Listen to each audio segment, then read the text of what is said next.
Vous n'avez jamais cessé de vouloir avec force ce retour. Et parce que ce retour était juste, ce chemin possible. C'est une page historique des relations bénino-françaises qui s'ouvre, avec la restitution dans les tout prochains jours de 26 œuvres des trésors royaux d'Agbomey. Un événement aux multiples enjeux, diplomatiques, historiques, touristiques et culturels. En cette circonstance exceptionnelle, je voudrais, au prime abord, vous transmettre, Monsieur le Président de la République française,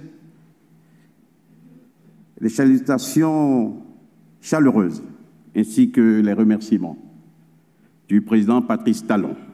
C'est ici le lieu de saluer l'esprit de compréhension mutuelle et le dialogue constructif qui ont prévalu entre les administrations béninoises et françaises concernées tout au long de ce processus et qui ont permis, face aux obstacles et polémiques de tout ordre, d'accroître le champ de nos convergences plutôt que celui de nos inévitables divergences.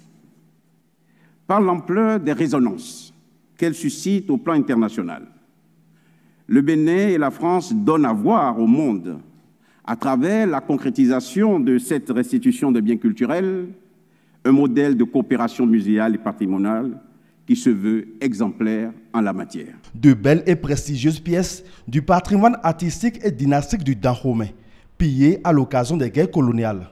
Pour le président français Emmanuel Macron, il était temps qu'elles traversent à nouveau l'Atlantique pour retourner sur leur terre d'origine. Ces œuvres, elles étaient attendues depuis longtemps. Si longtemps. Et rappelez-vous, lorsque la jeune fondation Zinsou avait exposé en 2006, pendant quelques mois, certaines de ces œuvres, des œuvres de ce trésor, l'engouement du public à Cotonou, et notamment du jeune public, avait témoigné de cette volonté de la jeunesse béninoise d'avoir à nouveau accès à son patrimoine. Et avec les restitutions que nous avons initiées, ce n'est en aucun cas de créer de nouvelles divisions, mais plutôt d'ouvrir de nouveaux horizons. Un horizon d'échange, de coopération, de partage. Et c'est bien dans cet esprit que nous avons conçu, avec nos partenaires béninois, que je remercie tout particulièrement, cette restitution ô combien emblématique. Le chef de l'État, Patrice Talon, est attendu à Paris le 9 novembre prochain pour l'acte final devant consacrer le retour de ces œuvres qui incarnent l'âme et l'esprit de tout un peuple.